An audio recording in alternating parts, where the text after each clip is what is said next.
마태복음 13장 1절에서 9절까지 말씀 시작. 그날 예수께서 집에서 나가사 바닷가에 앉으심에 큰 무리가 그에게로 모여 들거늘 예수께서 배에 올라가 앉으시고 온 무리는 해변에 서 있더니 예수께서 비유로 여러 가지 일을 그들에게 말씀하여 이르시되 씨를 뿌리는 자가 뿌리러 나가서 뿌리를 새 더러는 길가에 떨어지매 새들이 와서 먹어버렸고 또는 흙이 얕은 돌밭에 떨어지매 흙이 깊지 아니하므로 곧 싹이 나오나 해가 돋은 후에 타서 뿌리가 없으므로 다 말랐고 또는 가시떨기 위에 떨어지매 가시가 자라서 기후를 막았고 또는 좋은 땅에 떨어지매 어떤 것은 100배 어떤 것은 60배 어떤 것은 30배의 결실을 하였느니라. 귀 있는 자는 들으라 하시니라. 아멘. 자리 앉겠습니다.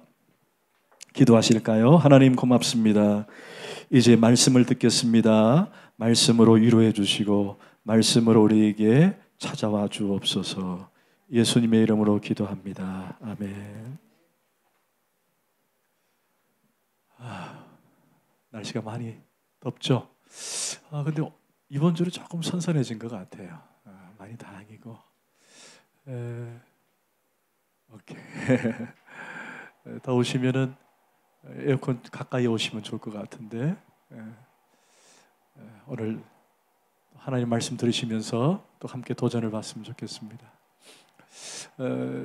여러분 고혈압이나 당뇨는 가족력이다라는 분들이 그렇게 생각하는 분들이 많이 있어요. 그죠? 아버지가 고혈압이면 자식이 고혈압이다. 뭐 그렇게 우리가 생각을 합니다. 그래서 혹시 가족 중에 고혈압 있는 환자가 있습니까? 그러면 네 있습니다. 그러면은 자연스럽게 나도 고혈압일 거다 생각하고는 조심하기도 하고 또 의사는 또 그런 방향으로 처방을 해주기도 합니다.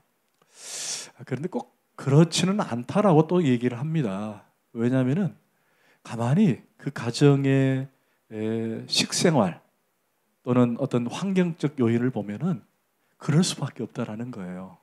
그러니까 아버지가 고혈압이기 때문에 자연스럽게 자식이 고혈압이 아니라 그 부모가 짜게 먹으면은 자연스럽게 아이들도 짜게 먹더라는 거예요. 그게 그런 거지 타고난 건 아니다는 것입니다. 사실은 문제 있는 부모 밑에 문제 있는 자녀가 나올 확률이 많다라는 거예요. 내가 어떻게 자녀들에게 비추느냐, 내가 어떤 모습으로 자녀들에게 다가가느냐에 따라서 그 자녀들이 부모의 영향을 받고 그 부모에 따라 그들의 삶도 이루어지더라는 것입니다. 제가 언젠가 그런 말씀을 드린 적이 있어요. 주일 학교에서 아이들을 많이 가르쳐봐도 이 아이들이 변화되지 않는 이유는 뭐냐? 뭘 것 같아요? 우리 교회를 얘기한 게 아닙니다. 우리 무슨 서연이 하은이 얘기를 한 게 아니라 왜 주일 학교에 위기와 문제가 생기느냐? 그것은 주일날 아이들을 열심히 가르쳐도 막상 집으로 돌아가면은 누구의 영향을 받습니까? 부모의 영향을 많이 받는다는 거예요. 부모의 영향을 받으니까 이 아이들이 자연스럽게 주일날 말씀을 많이 듣고 도전을 받아도 집에 가면은 그 부모가 어떤 모습으로 보이느냐에 따라서 아이들이 자라고 그렇지 않은 경우가 많이 있더라는 것입니다. 사실 설교를 준비하고 설교를 하는 저도 참 많이 도전이 됩니다. 왜냐? 사실 여러 가지 일들이 막 겹치고 복잡해지면은 설교를 전할 때마다 참 부담이 많이 돼요. 예. 왜냐하면 설교자는 항상 나와서 하나님 말씀을 대언해야 되기 때문에 여러분 힘을 내십시오. 여러분 근심하지 마십시오. 걱정하지 마십시오. 하나님이 지키십니다. 라고 막 성경 말씀을 하는데 정작 목사님은 어때요? 돌아서면 염려가 있고 근심이 있고 저도 그렇거든요. 참 그게 이 설교자의 참 어려운 점이에요. 참 괴롭거든요. 어려울 수 있잖아요. 그래서 설교자는 적어도 오늘 선포되는 말씀을 내가 어떻게 실천하고 살아갈 것인가에 대한 최전선에서 고민하며 적용하는 그런 도전의 사람일 수밖에 없다는 것입니다. 제가 여러분에게 말씀을 전하고 여러분 그렇게 사세요? 안 살면 안 됩니다. 잘 살면 복이요, 살지 못하면 저주받습니다라고 설교를 그렇게 했다고 생각해보세요. 그런데 막상 설교자는 어때요? 내 마음대로 살고 말씀과 전혀 어울리지 않는 삶을 산다고 한다면은 여러분, 그건 설교자의 바른 방향이 아니라는 것입니다. 그런데 이런 위기가 설교자에게만 있는 것이 아니라 회중에게도 있더라는 거예요. 오늘 저와 여러분이 어떤 말씀을 배우고 이 말씀을 가지고 도전을 받고 이제 밖으로 나가 삶으로 실천해야 되는데, 그렇지 못할 경우에는 아무리 말씀이 좋은 말씀이 주어진다고 해도 그 말씀이 내 삶에 적용이 되지 않는다면은 이 말씀은 그렇게 의미가 없다라는 것입니다. 저는 오늘 저와 여러분이 우리의 삶에 있어서 이 말씀을 가지고 내가 어떻게 실천하고 적용하고 살 것인가를 진지하게 저를 포함해서 우리 모두가 고민해 보자는 것입니다. 아멘. 오늘 그냥 짧은 3, 40분의 설교를 듣고 그냥 오늘 목사님 설교 은혜 받았습니다, 이걸로 끝나는 것이 아니라 우리의 삶의 현장으로, 가정으로, 직장으로, 학교로 돌아가서 내가 이 말씀을 어떻게 실천해 볼 건가 고민해 보는 것, 그것이 오늘 우리 가운데 필요하다는 거예요. 자, 오늘 예수님께서는 많은 회중들을 모아놓고 이 말씀을 선포하십니다. 오늘 본문의 말씀은 소위 4가지 땅에 떨어진 씨 비유입니다. 여러분, 그 성경 위에 보면 타이틀이 있죠? 4가지 땅에 떨어진 씨 비유. 오늘 본문은 배경은 이렇습니다. 오늘 예수님께서 해안가에 배를 띄우시고 소위 강단, 설교단을 삼으시고 말씀을 증거하시는데 청중들은 해안 육지에서 그 말씀을 듣습니다. 여러분 1절과 2절을 한번 소리내서 크게 한번 읽어볼까요? 시작. 그날 예수께서 집에서 나가사 바닷가에 앉으심에 큰 무리가 그에게로 모여 들거늘 예수께서 배에 올라가 앉으심에 온 무리는 해변에 서 있더라. 여러분, 그날의 예수께서라는 말은 특별히 어떤 날을 지칭한 건 아니고, 그날의 예수께서라는 말은 예수님은 쉬시지 않으셨다라는 뜻이에요. 예수님은 3년 공생의 가운데 사역을 하실 때에 쉴 틈이 없이 매일매일 말씀을 선포하셨습니다. 여러분, 예수님의 3대 사역이 뭐라 그랬죠? 먼저 고치시고, 그 다음에 전파하시고, 그리고는 가르치셨어요. 자, 고치셨고 하나님 나라를 전파하시고 제자들에게 모아서 말씀을 가르치는 이 3가지 사역을 하셨는데, 예수님은 이 3가지 사역을 쉬지 않고 하셨다라는 뜻이 바로 그날의 예수께서라는 뜻입니다. 그날에. 우리 오늘 또 이렇게 1:1 제자 양육에 대한 메시지가 이렇게 영상에 나왔지만 오늘 본문의 내용은 거의 그런 내용입니다. 우리 성도들은요, 혹 배우든지 혹 가르치든지 해야 돼요.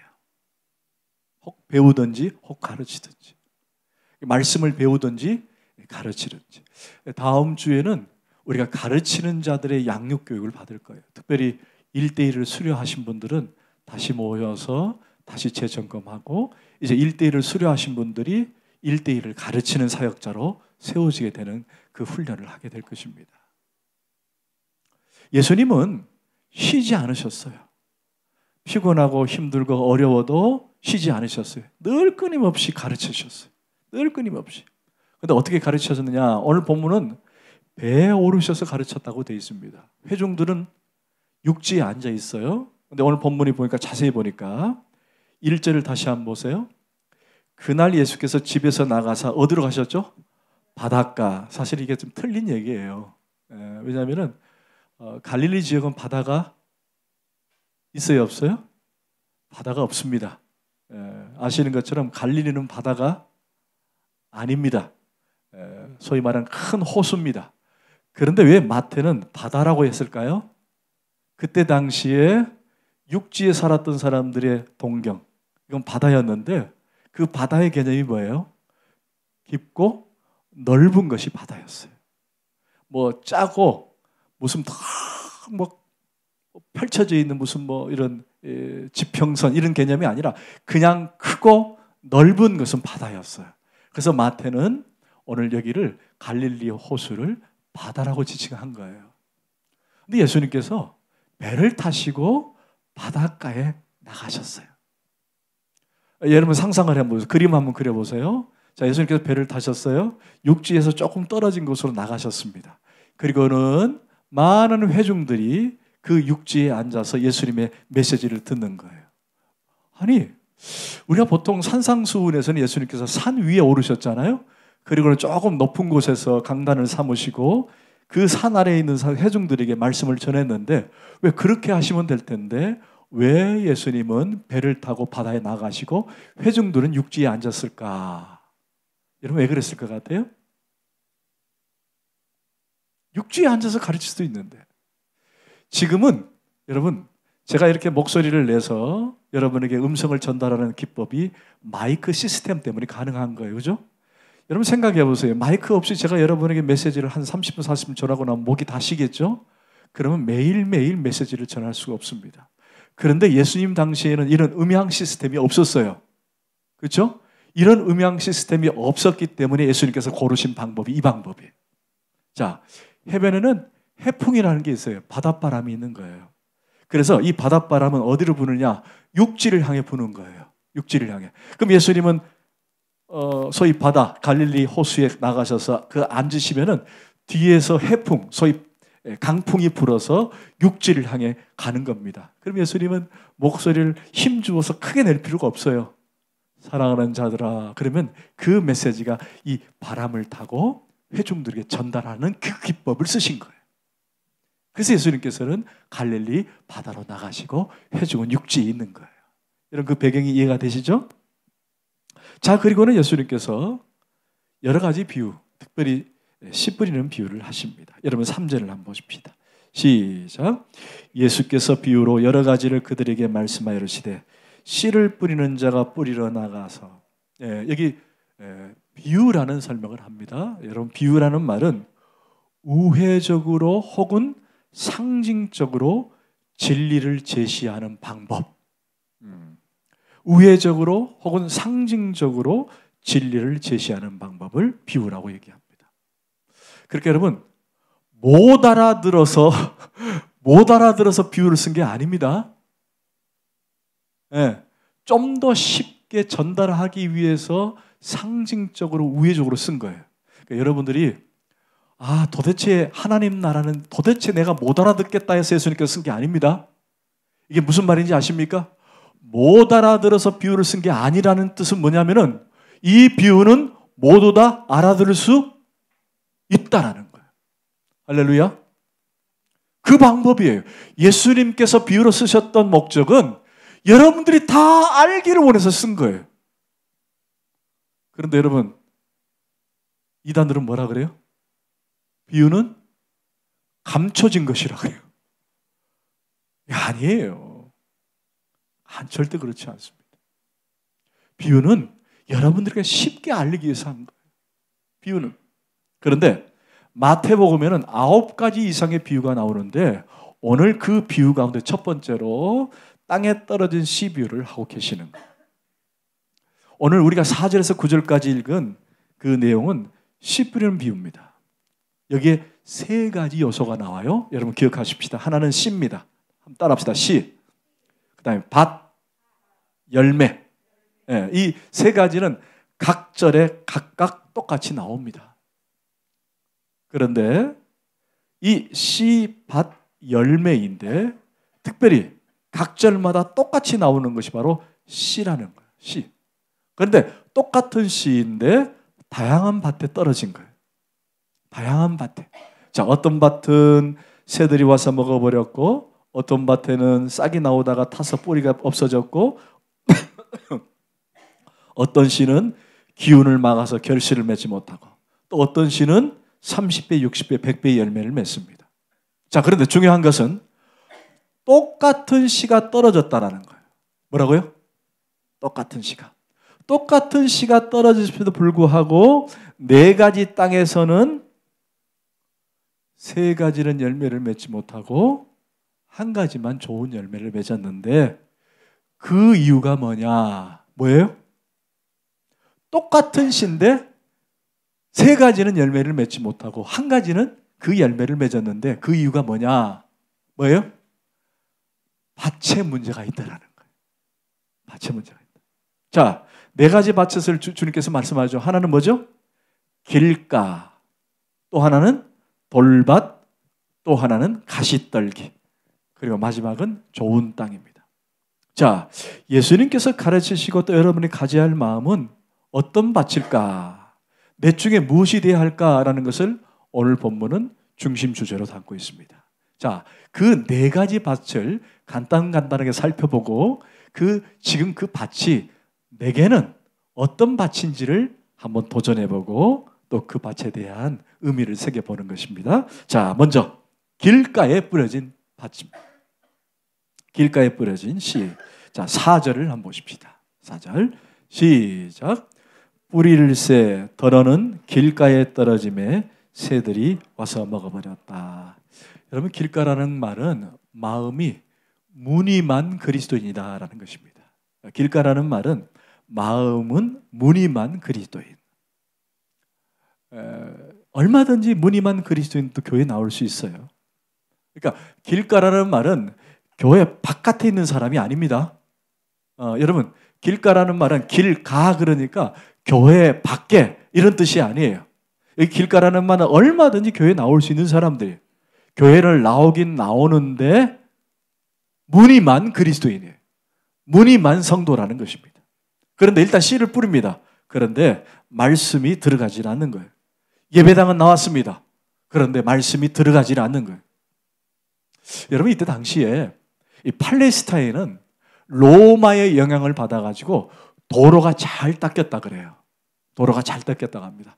여러분, 로마는요, 모든 길은 로마로 통한다는 말은 그만큼 로마가 길을 잘 닦았다는 얘기예요. 참 잘 닦았습니다. 그런데 이 유대인 땅에도 이 길이 잘 닦여 있는데 밭과 밭 사이에 그런 길이 많이 있었어요.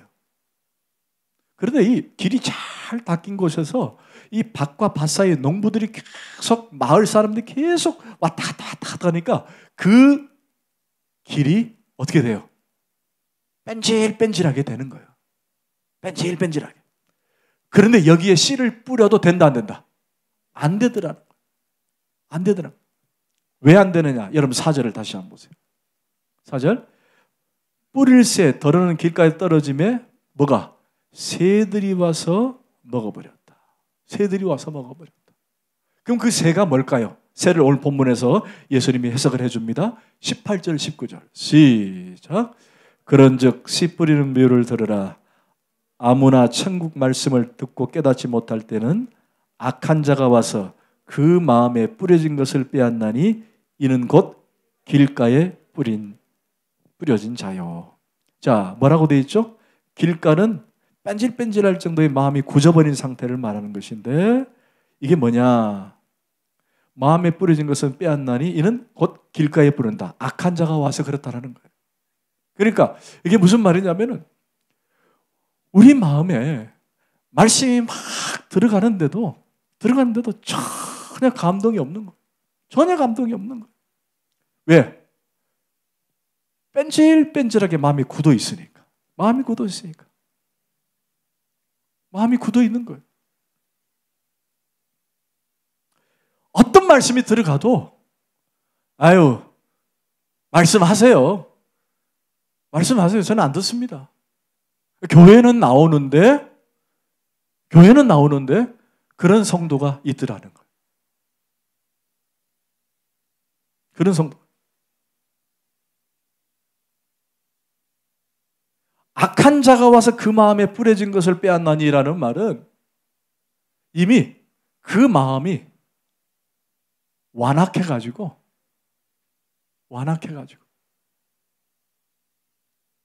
어떤 말씀, 좋은 말씀, 도전의 말씀이 들어가도 나는 변화되지 않으리라 작정하고 앉아있는, 그게 바로 이 길가에 밭이 되는 거예요.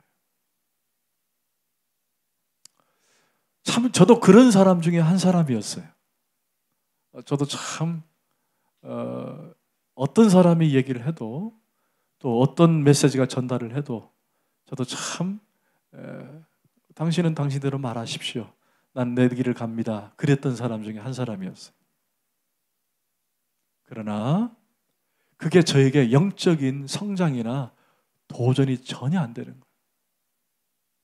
여러분 특별히 내가 조금 성경을 안다, 성경을 좀 배웠다 라고 하는 사람들 매우 조심해야 돼요. 그런 사람들의 마음이 매우 완악할 수 있어요. 매우 악할 수 있어요. 막 앉아가지고 오늘 목사님 뭐가 틀렸다는 둥, 목사님 뭐 멘트가 좀 틀렸다는 둥, 오늘 목사님 그 메시지 가운데 뭔가 조금 틀린 것 같다는 둥, 막 지적을 하면서 있는 사람들이 우리 주 닮은 가족은 없는데 다른 데는 있더라는 거예요. 악한 마음이 있는 거예요. 악한 마음. 그리고 아예 그냥 나는 오늘 메시지가 전달이 되든 감정도 없고 감동도 없는 거예요. 여러분 죄송합니다. 이럴 때 누가 제일 좋아할까요? 그렇죠. 사단이 제일 좋아하는 거예요. 사단이. 오늘 메시지를 탁 듣고 있는데 졸기도 하고 아유 목사님 왜 이렇게 지루해. 아유 이럴 때 누가 제일 좋아하느냐? 사단이 제일 좋아하는 거예요. 아이고 내 새끼 고마워 이러고 있는 거예요. 여러분 오늘 그런 마음을 갖고 이 자리에 앉아있지 않기를 축원합니다. 아멘. 자, 두 번째 반 5절 시작. 더러는 흙이 얕은 돌밭에 떨어짐에 흙이 깊지 아니하므로 곧 싹이 나냐. 여기 돌밭은 마치 피상적인 그리스도를 말해요. 피상적인. 근데 뭔가 2% 부족한 그리스도인. 돌밭은 마치 냄비 신앙이라고 할 수 있어요. 냄비 신앙. 끓다가 식어버리는 신앙. 돌짝밭은 사실은 그런 신앙이를 말해요. 자, 예수님께서 뭐라고 했는지 한번 보실까요? 20절에서 21절 설명까지 다 해주셨어요. 시작. 돌밭에 뿌려졌다는 것은 말씀을 듣고 즉시 기쁨으로 받되 그 속에 뿌리가 없어 잠시 견디다가 말씀으로 말미암아 환난이나 박해가 일어날 때는 곧 여러분 제가 뭐 설명을 안 해도 되겠지요? 네. 아예 첫 번째 길가는 아예 받을 생각이 없는 사람인데 두 번째 여기 돌밭의 사람은 받아요. 받고 아멘, 아멘 기쁨으로 받습니다. 기쁨으로 받아요. 아멘 옳습니다. 좋습니다. 그런데 막상 어떤 일이 생기면은 어떤 문제가 생기면은 어때요? 싹 떠나버려. 여러분 20절 다시 한번 보세요. 말씀을 듣고 즉시 기쁨으로 받다. 기쁨을 받았어요. 정적인 반응을 했다는 거예요. 동의도 합니다. 또 웃기도 하고 은혜도 받습니다. 울기도 합니다. 간증도 합니다. 고백을 합니다. 화려하게 등장을 하는 듯한데 바람과 함께 사라져버리는 거예요. 제가 이제 이건 뭐 죄송합니다. 용서하고 들으세요. 우리 주일학교 학생들에게 제가 침례를 잘 안 해요. 침례를 잘 안 합니다. 그래서 사실은 우리 지금 현재 주일학교 학생들은 정말 침례를 주고 싶어요. 침례 주고 싶어요. 그런데 이 아이들은 좀 더 커서 침례를 받고 싶어요. 적어도 중고등학교 가서 정말 인격적으로 그리스도를 만나고 경험하는. 제가 왜 이런 얘기를 드리냐면 이 젊었을 때 아이들이 신앙이 막 확 타오르다가 어떤 환란이 오고 또 세상에 어떤 그런 특별한 어떤 맛을 보면은 사라져 버리는 거예요. 이런 걸 제가 많이 경험했기 때문에 이 아이들이 지금 견고한 신앙이라고 할지라도 조금 더 성숙했을 때 침례를 주자 제가 그렇게 얘기를 합니다. 충분히 받을 수 있는데 조금 더 기다리자. 제가 그렇게 얘기해요. 여러분, 부흥회를 했다. 부흥회를 했다. 여러분, 부흥회하면 너무 좋죠. 막 뜨겁고 막 은혜가 막 됩니다. 막 강사님들이 오셔가지고 유머를 섞어서 하니까 얼마나 재밌습니까? 그러다가 막 눈물 콧물 섞으면서 믿습니다, 아멘 아멘 하다가 막상 밖으로 나가서 어떤 문제를 발견하면 어때요? 식어버리는 거예요. 우리 청소년들이 막 여러 가지 수련을 갑니다. 뭐 어떤 캠프에 갑니다. 가서 막 뜨겁게 찬양하고 예배하다가 그때 하나님, 제가 주님 앞에 소원합니다 하고 막 손들면서 기쁨으로 예배를 드리고 찬양하고 작정을 하고 기도를 하는데 막상 현실에 돌아오면은 언제 그러냐 듯이 사라져 버리는 거예요. 기쁨도 있고 즐거움도 있고 고백도 있는데 막상 어떤 문제가 부딪히면은 사라져 버리는 거예요. 그게 바로 오늘 돌짝밭이다라는 것입니다. 여러분, 왜 넘어지죠? 말씀으로 인하여 환난이나 박해가 일어날 때 넘어지는 자다. 말씀으로. 여러분, 오늘 우리에게 정말 필요하게 도전이 되는 부분이 이 부분이에요. 오늘 우리가 주어지는 말씀을 가지고 일상으로 갔을 때 그 일상 가운데 어떤 도전이 있고 어떤 환난이 있고 고난이 있을 거예요. 저에게도 있고 여러분에게 있는 거예요. 그런데 그 말씀이 내 안에서 힘을 내고 능력이 되게 나타나야 되는데 오늘 예배 때는 정말 은혜를 많이 받고 도전을 많이 받았는데 그런 환경에 딱 들어가면은 무너지고 쓰러지더라는 거예요.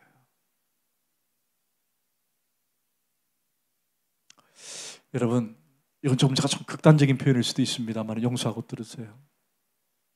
여러분 가운데 혼란과 역경이 왔을 때 그것이 나에게 테스트가 될 수 있다는 사실을 잊지 마십시오. 아멘. 아멘. 중국의 모태통을 통한 문화혁명이 시작될 때 선교사님들이 다 추방을 당했습니다. 그런데 어떤 선교사님이 떠나면서 남아있는 성도들에게 당신은 견딜 수 있습니까? 라고 물었습니다. 아마 이 문화혁명 때는 이제 신앙인들은 다 막 학살당하고 어려움을 당할 건데 괜찮겠습니까? 라고 물었습니다. 그러자 어떤 분이 갑자기 마시던 차에 티백을 빼더니만 선교사님, 이 티백은 뜨거운 물에 있을 때 진짜 맛을 낼 것입니다. 그러더라는 거예요. 여러분, 신앙은 우리가 환난과 역경 속에 들어갔을 때 진짜 맛이 나게 되어 있다는 것입니다.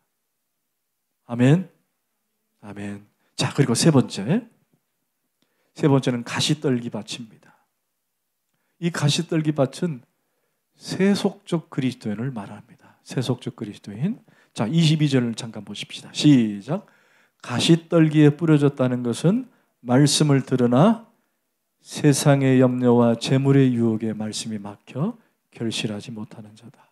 자, 뭐가죠? 두 가지가 나오죠. 첫 번째는 세상의 염려, 그 다음에 두 번째는 재물의 유혹. 가시떨기. 가시떨기. 여러분, 이 가시떨기는요, 씨가 자랄 수가 없습니다. 씨가 자랄 수 없어요. 왜 가시떨기는 씨가 자랄 수 없느냐? 당연히 가시가 채워 있으니까 그 씨는 자랄 수가 없는 거예요. 그런데 그 가시가 어떤 역할을 하고 있느냐? 세상의 염려와 재물의 유혹이더라는 것입니다.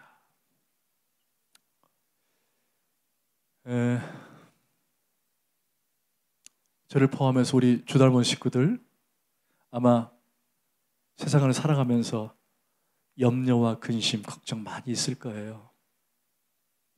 맞죠? 제가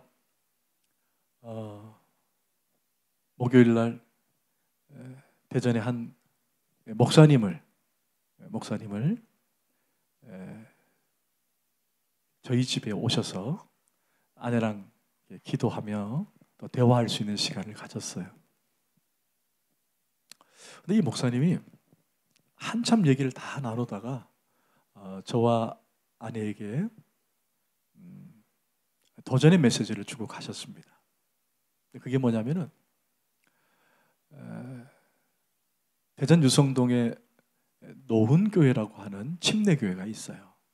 노훈교회 침례교회라고 하는 그곳에 어느 한 성도가 폐암 사기를 가지시고는, 이분이 돈도 많고 또 일가 친척들 가운데 의사 선생님도 계시고, 그래서 나름 건강도 잘 유지하고 등산도 자주 하고 해서 건강도 잘 유지하고 또 대학 교수이고, 그래서 나름 잘 건강을 잘 지키면서 살았다고 생각을 했는데 그런 어려운 병이 찾아온 거예요. 그래서 낙심하고 힘들고 어려울 때에 그 노은교회 목사님이 신방을 놓으셔서 딱 앞에 앉혀놓고 당신은 삽니다라고 얘기를 했대요. 당신은 삽니다. 당신은 삽니다. 그런데 내가 어떻게 산다는 건가? 어떻게 산다는 건가? 그러면서 말씀 하나를 주신 거예요. 말씀 하나를. 말씀을. 이 말씀을 붙들고 내가 살 거라고 선포하며 사십시오. 그리고는 이제 신방을 다 마치고 이 말씀을 붙들고 이제 그 말씀을 읽었대요. 그가 찔림은 우리의 허물을 이하며 그가 상함은 우리의 죄악이라. 그리고 그가 채찍에 맞음으로 내가 나음을 입었도다. 예수님께서 채찍에 맞음으로, 예수님께서 십자가에 지심으로 내가 완치가 됐다, 나음을 입었다라고 선포를 하니까 그 말씀을 내 말씀으로 받기 위해서 막 기도하면서 그 말씀을 읽었대요. 이제 예수를 믿은 사람이니까. 근데 이 말씀이 믿어지지 않는 거예요. 믿어지지 않는 거예요. 믿어지지 않으니까 이분이 아예 작정을 하고는 기도원에 들어가가지고 그 노트에다가 이 본문 말씀을 막 쓰기 시작했대요. 눈만 뜨면 쓰기 시작했대요. 그리고는 그 말씀을 또 붙고 또 붙잡고 그 말씀을 또 붙잡고 쓰고 외우고 쓰고, 왜냐하면 이게 믿어지지 않으니까. 근데 이 말씀을 믿어지지 않으면 계속 쓰고 해가지고 노트가 무슨 30권 이상 썼다는 거예요. 다른 거 안 하고 계속. 근데 이게 이제 퍼져가지고 여기 목까지 왔대요. 찬양을 할 수가 없는 거예요. 산에 가서 나는 나았다라고 선포를 해야 되는데 이게 안 나오는 거예요. 얼마나 힘들어. 그래도 계속 썼대요. 근데 쓰는 순간 어느 순간 이 말씀이 믿어지더라는 거예요. 믿어지는 거예요. 그가 채찍에 맞음으로 내가 나음을 입었도다. 이게 믿어지더라는 거예요. 여러분, 이런 간증은 결론이 뭔지 아시죠? 무슨 결론이에요? 진짜로 완치를 받은 거예요. 말씀을 믿고.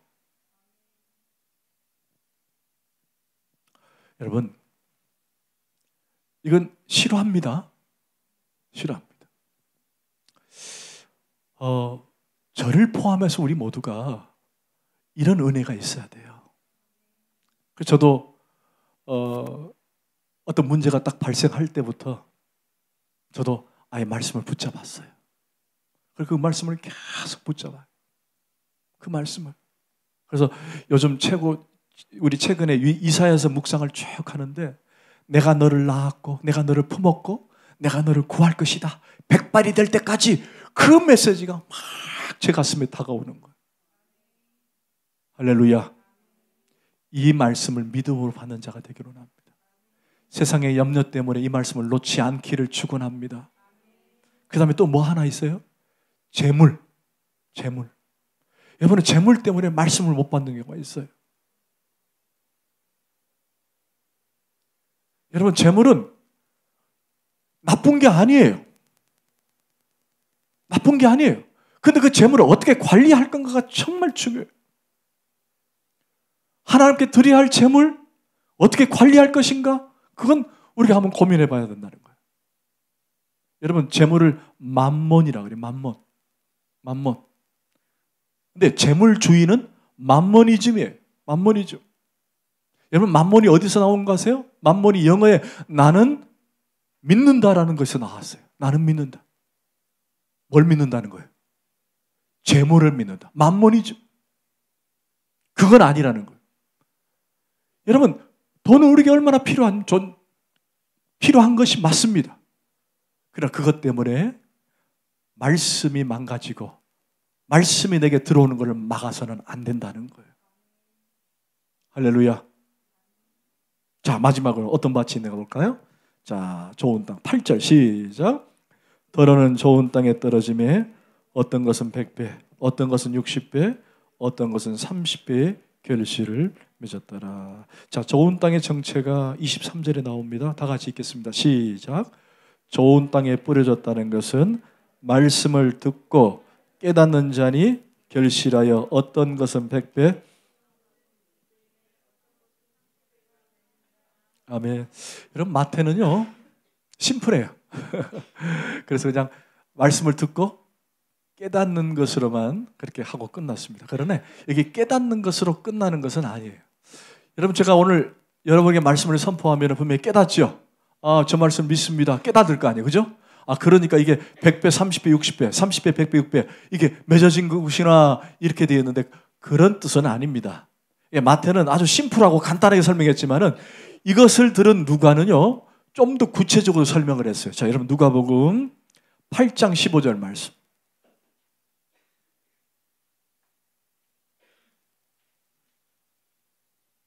누가복음 8장 15절 말씀. 누가복음 8장 15절 말씀. 시작. 좋은 땅에 있다는 것은 착하고 좋은 마음으로 말씀을 듣고 지키어 인내로 결신하는 자다. 아멘. 거기 언더라인 치세요. 지키어 인내하여 결신하는 자다. 깨닫다라는 말은 지키어 인내하여 결실했다라는 것까지 확대된 거예요. 여기서 중요한 게 뭐예요? 말씀을 듣고 지키는 것. 아멘. 행동으로 옮기는 것이에요. 할렐루야. 아멘. 여러분, 우리가 왜 설교를 듣습니까? 왜 말씀을 묵상하나요? 지키기 위해서인 줄 믿습니다. 아멘. 우리의 삶에 적용하지 않으면 문제가 되는 거예요. 아직 내가 신앙이 얕고 연륜이 약하고 경륜도 약하다. 그래서 나는 아직 이게 잘 안 된다. 맞습니다. 어렵습니다. 힘들죠. 그렇다고 해서 목사인 저 신앙생활 오래 한 사람도 잘 되느냐? 그건 아니에요. 그러나 지키려고 애쓰고 지키려고 힘쓰면 됩니다. 아멘. 지키려고 힘을 쓰세요. 오늘 사랑하라 라고 하면은 사랑의 수고를 보이는 거예요. 아멘. 지키는 거예요.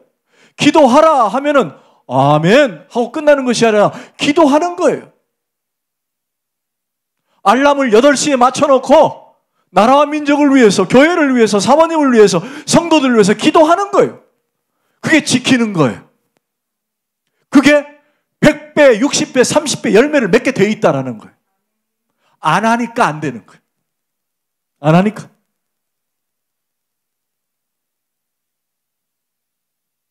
여러분, 내가 신앙생활을 오래 했다. 성경을 많이 안다. 성경 공부를 많이 했다. 내가 성경을 많이 읽었다. 그게 중요한 것이 아니라 물론 그것도 중요하지만 더 중요한 것은 나가서 지키는 것. 지키는 것.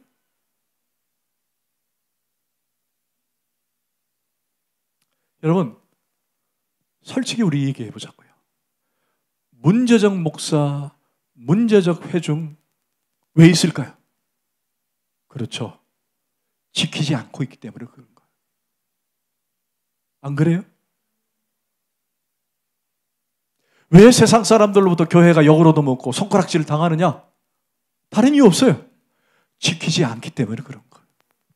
우리 주닮은 식구들, 우리 주닮은 교회는 지켜보자는 거예요. 할렐루야. 한 얘기를 하나 듣고 말씀을 맺겠습니다. 11세기 유럽에 헨리 3세라는 아주 유명한 왕이 있었습니다. 근데 이 사람이 왕 노릇하기가 너무 피곤했어요. 그래서 왕하기가 싫었어요. 근데 이 사람이 누가 제일 행복하고 누가 제일 편할까 생각하고 쫙 찾아보니까 수도사의 수도원, 수도사의 수도승들이 제일 부러웠던 거예요. 저 사람들은 밥만 먹고 매일 그냥 아무것도 안 하고 그냥 기도만 하고 말씀만 듣고 하니까 너무 부러운 거예요. 이 사람이 생각을 하기를 헨리 3세가 나도 아예 수도원으로 들어가야 되겠다 생각하고는 수도원을 찾았습니다. 그때 수도원장 이름이 리차드였어요. 리차드. 아마 이 사람 때문에 리차드가 생긴 거 아닌가?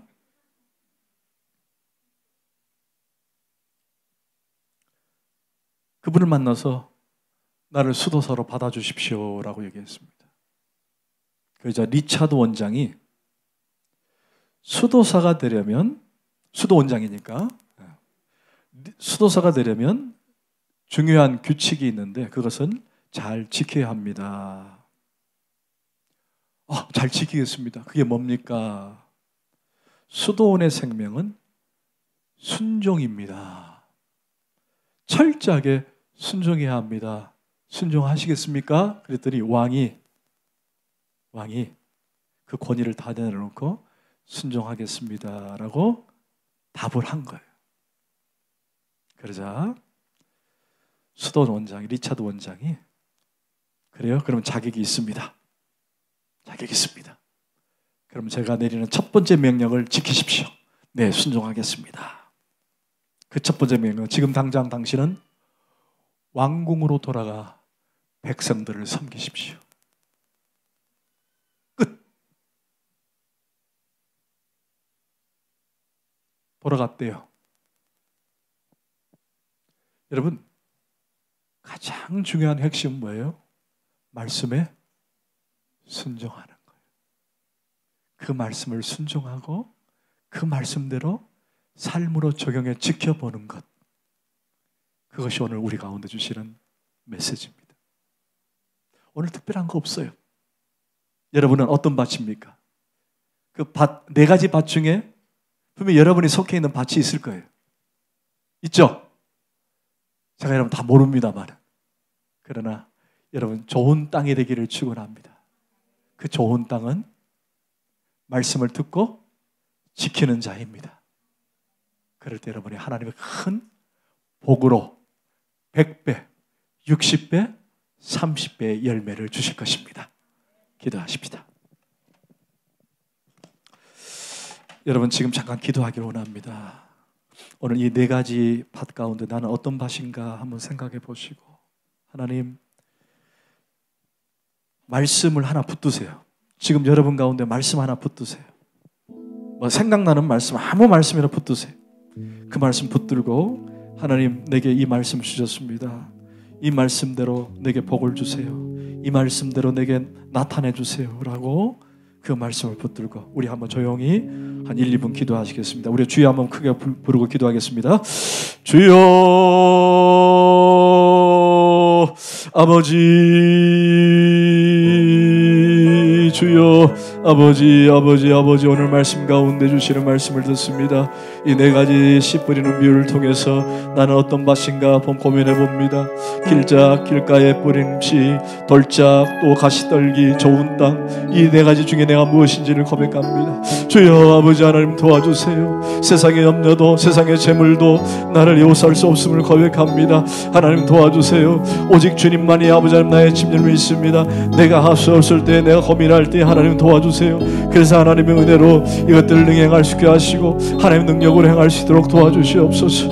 아버지 말씀 안에 믿음 안에서 살게 하시고 믿음으로 하면 할 수 있도록 도와주시옵소서. 아버지 하나님이여, 그 말씀이 내게 적용되므로 아버지 하나님 매일매일 속에 그 말씀을 지키기에 내가 할 수 없습니다. 성령님 도와주세요. 성령님 도와주세요. 성령님 도와주세요. 성령님 도와주세요. 함께 해주세요. 도와주세요. 은혜를 더하셔서 할 수 있도록 힘을 주세요. 힘을 주세요. 안경을 만들어주세요. 아버지 도와주세요. 주님만이 믿습니다. 아버지 도와주시면 원합니다. 주님 함께 해주세요. 주여 도와주옵소서. 아버지 감사합니다. 아버지 감사합니다. 하나님, 우리가 혹 길가에 밭이 될 수도 있고, 돌짝밭이 될 수 있고, 가시떨기 밭이 될 수 있고, 좋은 땅의 밭이 될 수 있습니다. 오늘 이 시간 저는 좋은 땅 밭이 되기를 원합니다. 그래서 내가 할 수 없을 때에 성령 하나님이 나를 그렇게 만들어 주시고 기경하여 주셔서 성령님이 나로 지킬 수 있는 힘도 허락해 주옵소서. 우리가 말씀을 듣고 끝나는 것이 아니라 그 말씀을 듣고 지키는 저희들 되게 하여 주옵소서. 그래서 사랑하는 우리 모든 주 닮은 가족들이 큰 풍성한 열매를 맺는 복의 복을 더하는 그런 심령들이 다 되게 하여 주시옵소서. 감사하고 예수님 이름으로 기도합나이다. 아멘.